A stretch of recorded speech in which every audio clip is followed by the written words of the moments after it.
22 Russian tanks in armor surged forward in a massive assault. But before that column could breach the line, our eyes overhead had already locked them down.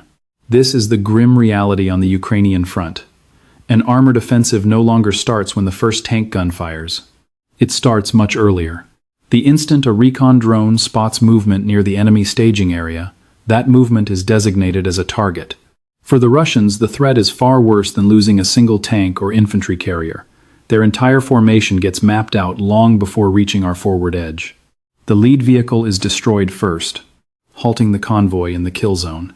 Then, kamikaze drone strikes and heavy artillery turn the entire column into a massive graveyard of burning steel. This is not just another viral strike clip. The critical lesson here goes far beyond a single armored vehicle burning out in some field. It is about how the Ukrainians have integrated drones into a fully unified combat weapon system. We are talking surveillance, active fire correction, and direct kinetic strikes. The real question is not how many hulls the enemy lost in this one assault. The deeper tactical issue is why armored vehicles and multi-million-dollar platforms are impossible to defend when every tactical movement is totally exposed to eyes in the sky. So, how did Ukraine weaponize these unmanned systems to build a multi-layered death trap for Russian armor? Drone operations dictate the entire battle space now. The opening blow of any engagement is no longer a tank round or an incoming artillery barrage. It is the high-definition lens overhead, the sensor monitoring the tree line, and the small attack drone hovering, waiting for the perfect window to strike. A Russian convoy might deploy with heavy armor, logistics, trucks, and troop transports. But that column is instantly compromised if a recon drone is watching overhead. From the sky, that road is no longer a route. It is an active map tracking speed, spacing, direction, and vulnerabilities. The drone pilot does not need to identify individual infantrymen. They only need to map the formation's vector and isolate the high-value target leading the pack. This is why unmanned assets are no longer mere support. High-altitude recon drones shadow the enemy column, maintaining constant visual contact. Then, a low-flying kamikaze drone screams in to strike the lead vehicle, punching through the engine bay, an open hatch, or the weak side armor of a troop transport. Next, bomber drones move in to finish off immobilized armor, clear out trench lines, or detonate pre-marked ammo storage sites. Artillery batteries then use the live aerial feed to adjust coordinates, hammering the trapped column with precise fire. This revolution on the battlefield is not just about the weapons, it is about the clock.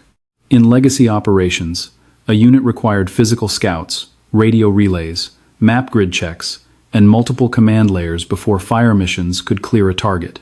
In Ukraine, that kill chain is cut to seconds. A single drone operator spots the armor, locks telemetry, feeds the coordinates, and initiates the strike sequence before the convoy ever reaches our trenches. This rapid cycle completely rewrites the tactical playbook. An advancing Russian column might think they are safe because our trenches are miles away and the guns are silent.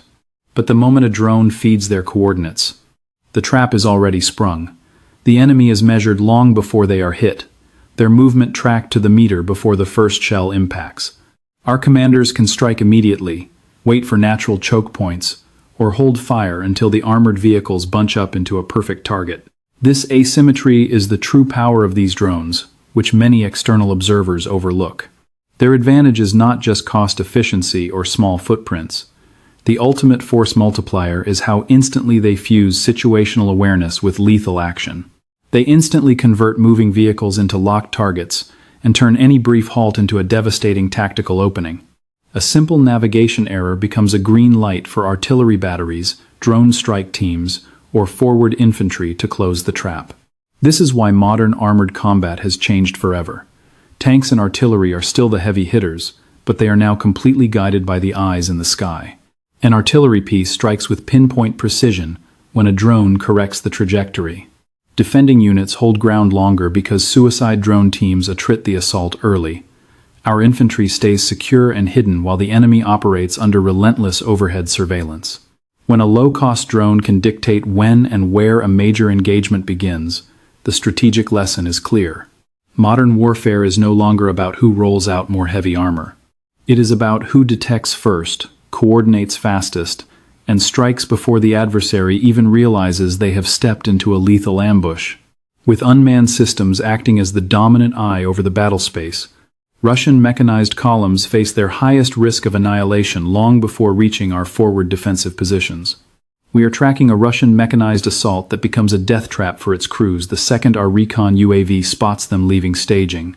These armored columns are still miles from our defensive trenches, but the formation has already lost its shield. Their route is fully exposed, and their operational timing is no longer a secret. We can dissect their first tactical blunder before a single shot is fired. The combat footage begins with a simple movement. A lead tank advances. Armored personnel carriers follow close behind as the convoy attempts to blitz across open ground under our sights. To the enemy crews inside, the plan seems simple.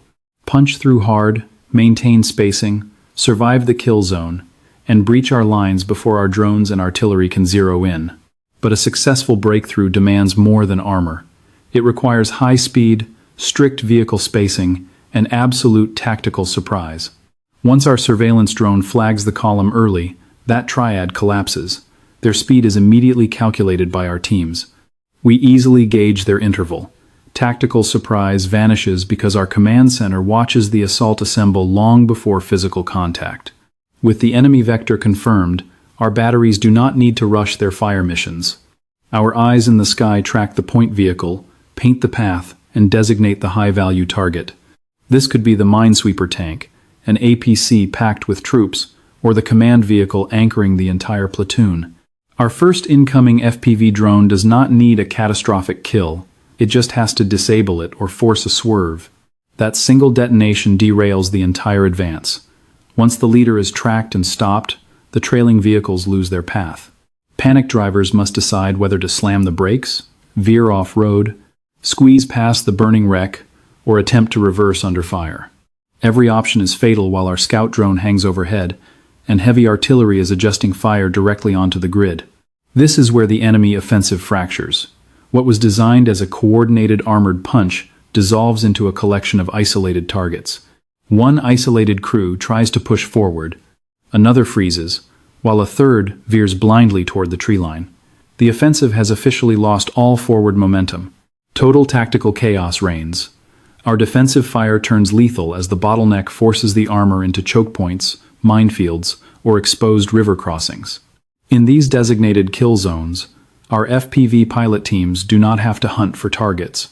The armor is completely bunched up. The very road becomes an active trap. Every slowing vehicle grants our next operator more time to line up a fatal angle. Our artillery batteries turn up the heat. High explosive rounds do not even need direct hits to do damage. Shrapnel tears up spacing, craters the route, and forces terrified crews to abandon the battle plans they drew up minutes ago. When coordinated FPV drone strikes and heavy artillery rain down simultaneously, the convoy loses all cohesive command and control. That is why the deadliest moment for these Russian armored columns is not actually the physical blast itself. It is the sudden paralysis after the lead vehicle is hit. Is it worse to be instantly vaporized, or to halt in the exact spot we pre-registered for the next strike? At this stage, the battle is no longer about a single immobilized target. It triggers a brutal chain reaction, where one blocked vehicle compromises the next main battle tank, the next armored carrier, and the rest of the Russian push. The real crisis for Russian armor hits when one wreck turns their entire assault into a slow-moving shooting gallery.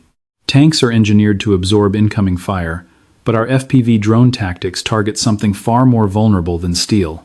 We disrupt their operational rhythm, command direction, and the precious seconds a crew has to recover. Take a look at this T-72 moving at the front. Its mission is to clear the path, provide direct fire support, and keep the trailing column advancing. To the ground forces, the armor looks intimidating, but to our aerial observers, it is just a coordinate. Our recon UAV shadows its movement, maps the terrain, and waits for the tank to slow down at a narrow choke point. Then our first FPV drone strikes from a low altitude. The impact does not need to obliterate the tank completely. It only needs to disable the tracks or force the crew into hesitation. Once that T-72 grinds to a halt, the route is blocked. Trailing vehicles lose their combat intervals, and the entire offensive begins to lose the cohesion required to survive. This is when our second strike becomes even more lethal than the first. A stationary target gives our drone pilots critical seconds. If an escape hatch is open, if smoke blinds the crew, or if their top armor is exposed, our next FPV drone strikes their weakest point. The lead vehicle that was supposed to spearhead you and I can see the lead vehicle become a burning beacon, showing everyone behind where the trap has sprung. Our feed shows the next target is a high-value Russian T-90M tank, heavily armored. This isn't just a weapon. The crew rigged a cope cage, extra plates, and jamming gear. But those layers still leave critical vulnerabilities open. An FPV drone doesn't need to fight frontal armor like a tank would. It hunts for the rear, the turret ring, the engine deck, or any small gap exposed during maneuvers. As that T-90M turns, climbs, or brakes, the target angle shifts dynamically. That split second gives the pilot a window to strike exactly where the armor is weakest. The impact shreds the engine bay, triggering an internal blaze. The tactical fallout goes far beyond one lost tank. Nearby crews watching realize that while extra plating delays the inevitable, it can never escape the eyes in the sky. Next, an APC moves troops and supplies near the assault line. Unlike a main battle tank, this vehicle carries the human element. It drops infantry into combat, transports ammo, and keeps relentless pressure on Ukrainian defensive lines. When an FPV drone intercepts it, the impact shatters more than armor. Forced to a halt, the troops are exposed at the worst possible moment. They must dismount and scatter, completely exposed as the UAV watches from above.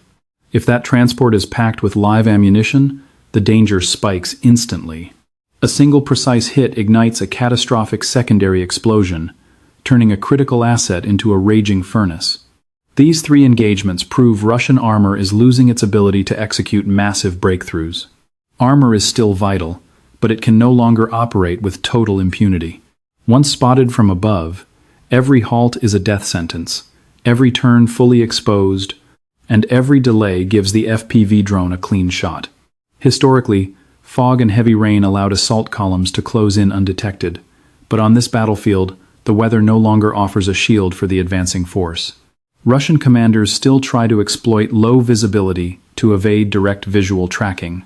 Yet, advanced electronic sensors blanketing the sector turn the stealthiest movement into an active target trail. Operations frequently kick off before dawn, masked by thick, heavy fog. Russian columns creep out of tree lines, running dark with muffled engines. You and I know they assume this weather protects them, thinking the terrain breaks up their physical signatures and hides their advance from our ground watch. But a surveillance UAV doesn't require visual clarity to pinpoint the enemy's location. It just tracks heat, movement, and direction to lock onto the column. Continuous intelligence and surveillance change the rules of stealth. It is not about a single snapshot. It maintains constant tracking to map out routes, identify choke points, and project where the convoy will bottleneck. If armor slips under tree cover, the operator simply waits for its exit. A sudden halt at a crossing acts as a dead giveaway. The target is compromised. They are only temporarily obscured. At night, thermal optics strip away any remaining cover. A frozen road masks silhouettes, but running engines glow bright. Even a soldier dismounting triggers a clear thermal signature. A recently active truck lights up far easier than cold, dormant hardware nearby. Finding every target takes effort, but the night no longer protects these convoys from our operators. That is precisely where the trap snaps shut. Blindly advancing through heavy fog, Russian columns believe they are safe, pushing forward along tight, predictable pathways toward our lines. But once our UAV flags their movement, defense forces prepare fire traps long before the armor hits the open road. The convoy feels safe from ground sights, while being tracked step by step from above. With the path locked down, our FPV teams wait in ambush, tracking engine thermal blooms, and strike the moment the lead vehicle begins to decelerate. The initial blow targets the lead vehicle or a packed troop transport, shattering their flank protection. Suddenly, the terrible weather meant to hide the assault turns against them, paralyzing recovery efforts because they cannot see, while our sensors keep feeding us real-time target data. Current intel shows bad weather is a double-edged sword for Russian forces. It degrades visibility, complicating Ukrainian observation, but there is a catch. But it also breeds dangerous overconfidence in Russian crews. Believing fog will mask the assault, commanders push armored columns directly into pre-registered kill zones. Relying on darkness, they run straight into thermal FPV drone teams tracking heat signatures, not silhouettes. The Ukrainian counter-strategy relies on systematic execution, relentless observation, night vision optics, and ready fire teams, deployed along likely avenues of approach. As Russian forces leverage darkness and zero visibility, Ukrainian units map and pre-target those exact corridors for devastating ambushes. With thermal FPV drone warfare redefining night operations, which emerging technology will dominate the next tactical phase? Drop your strategic analysis below. Ukrainian forces are no longer confining FPV drone strikes to frontline tactical vehicles, because operations have expanded deep into the Russian logistical support network. High-value targets now extend far beyond isolated tanks on the road. They are hunting the fuel, the ammunition dumps, and the electronic warfare shields protecting them. The primary objective is disrupting enemy logistics. Rear area fuel trains and depots sit miles back, but their loss paralyzes the front. When these fuel reserves burn, armor stalls, transport lines freeze, generators fail, and Russian artillery crews run out of sustained fire support.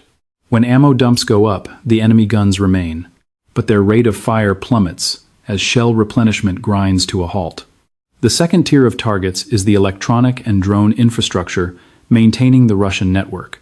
Electronic warfare stations block command signals and counter Ukrainian FPV strikes, while radar assets alert air defense units. Relay towers extend the range of Russian UAV operations, while training centers prepare the next wave of FPV pilots. Striking these critical nodes destroys far more than mere machinery. It blinds their sensors, cripples their jamming, and shatters their defense. Drone warfare is now a fully integrated system, not isolated strikes. The operational loop is simple but lethal. A reconnaissance UAV spots movement. An FPV drone disables the vehicle. Artillery hammers the grid. Infantry holds the line. Meanwhile, long-range FPV drones strike rear-area fuel, radar, and command nodes. Every phase feeds the next, making it nearly impossible for Russia to reconstitute shattered assault forces. Above the trenches, a new layer is forming. Ukraine is deploying cost-effective FPV drone interceptors for low-altitude air defense. The goal is intercepting Russian tactical UAV platforms, specifically the Orland and Zala, preventing them from transmitting coordinates to Russian artillery or guiding precise strikes. This is critical because hostile artillery is vastly more lethal when directed by aerial spotters. Blind those spotters, and enemy fire becomes sluggish, wildly inaccurate, and easily evaded. This forces a dilemma on Russian commanders. Fly UAVs lower, and they get easily shot down. Fly higher, and camera resolution degrades. Add armor, and they become heavy and expensive. Ukraine doesn't need to destroy every drone to disrupt the enemy's rhythm. They only must make Russian surveillance unsustainably expensive and highly irregular. Meanwhile, traditional electronic warfare is failing to stop advanced Ukrainian FPV drone operations. Radio frequency jamming is useless against fiber-optic FPV drones that transmit data via physical cable. This delivers crystal-clear video feed, rendering standard jammer tech completely obsolete. However, this system has a clear operational vulnerability. The physical spool limits operational range and maneuverability over rough terrain. Still, it proves rapid technological adaptation is occurring. This is the strategic picture. A single FPV drone strike on a tank is just the opening salvo. But the deep fight targets fuel depots, radar arrays, training camps, air defense vulnerabilities, and dogfights where drones hunt other drones. Ukrainian forces aren't just hunting vehicles. They are dismantling the entire operational network that enables them to maneuver, target, and strike. The warning from the front is brutal. Heavy armor no longer guarantees battlefield survival. Russian armor, artillery, and infantry assets still hold significant lethal power, but they must now operate in a combat zone where any movement is immediately detected, monitored from above, and struck before reaching the line of departure. Ukrainian forces are destroying the capability, not just the armor. Current strikes are targeting the entire supply chain, keeping those vehicles active. Fuel, ammo, radar, electronic warfare, FPV drone operators, and launch sites, and reconnaissance drones are all locked in the same kill zone. This is why this situation is critical. This war is not about armor counts anymore. It is about who spots the enemy first, strikes faster, and links drones, artillery, infantry, and deep strikes into one lethal network. The Kremlin is already scrambling to adapt. They will deploy heavier electronic jamming and decentralized maneuvers to avoid losing entire armored columns. But the strategic question remains. If every road, staging area, and tank column is tracked 24/7, can heavy armor still blitz the front lines like it used to? If this tactical update sheds light on Ukraine's evolving drone war, tap like, share this briefing, and subscribe to Military Force for direct updates on weapons, active front lines, and the geopolitical shocks shaking our world.